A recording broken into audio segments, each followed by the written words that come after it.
ওই ব্যক্তির কথা হইতে উত্তম কথা আর কাহারও হইতে পারে যে মানুষকে আল্লাহর দিকে ডাকে এবং নিজে নেক আমল করে এবং বলে যে নিশ্চয় আমি মুসলমানদের মধ্যে একজন। হে মুহাম্মদ সাল্লাল্লাহু আলাইহি ওয়াসাল্লাম, আপনি লোকদের নসিহত করতে থাকুন, কেননা নসিহত মুমিনদের ফায়দা পৌঁছাবে।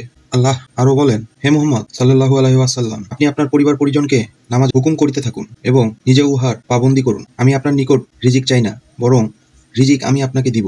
আর উত্তম পরিণতি তো পরহেজগারীর জন্যই।